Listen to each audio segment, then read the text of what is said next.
ಪ್ರಜಾಪ್ರಭುತ್ವ ವ್ಯವಸ್ಥೆಯೇ ಗಣರಾಜ್ಯೋತ್ಸವದ ಮೂಲ ಧ್ಯೇಯ. ಶಾಸಕ ಗಾಲಿ ಜನಾರ್ದನ ರೆಡ್ಡಿ. ಗಂಗಾವತಿ. ಪ್ರಜಾಪ್ರಭುತ್ವ ವ್ಯವಸ್ಥೆಯ ಭಾರತದಲ್ಲಿ ಆಡಳಿತದ ಅನುಕೂಲಕ್ಕಾಗಿ ಭಾಷಾವಾರು ಪ್ರಾಂತ್ಯಗಳನ್ನು ರಚಿಸುವುದರ ಮೂಲಕ ಸಂವಿಧಾನದ ಆಸೆಯಂತೆ ಕಾರ್ಯಾಂಗ ವ್ಯವಸ್ಥೆ ಗಣರಾಜ್ಯೋತ್ಸವದ ಮೂಲ ಧ್ಯೇಯವಾಗಿದೆ ಎಂದು ಶಾಸಕ ಗಾಲಿ ಜನಾರ್ದನ ರೆಡ್ಡಿ ಹೇಳಿದರು.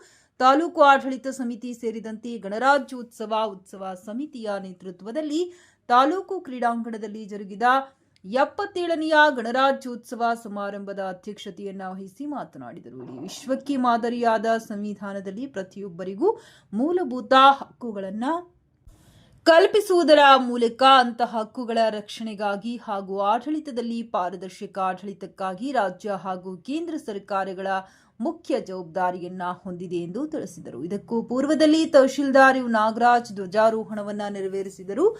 ಪೊಲೀಸ್ ಇಲಾಖೆ, ಗೃಹರಕ್ಷಕ ದಳ, ಭಾರತ ಸೇವಾ ದಳ, ಸ್ಕೌಟ್ಸ್ ಅಂಡ್ ಗೈಡ್ಸ್ ಇತರರಿಂದ ಆಕರ್ಷಕ ಪಥಸಂಚಲನ ಹಾಗೂ ಧ್ವಜವಂದನೆಯನ್ನ ನಡೆಸಲಾಯಿತು. ವಿವಿಧ ಶಾಲಾ ಮಕ್ಕಳಿಂದ ಸಾಂಸ್ಕೃತಿಕ ಕಾರ್ಯಕ್ರಮಗಳು ವಿಶೇಷ ಗಮನ ಸೆಳೆದವು.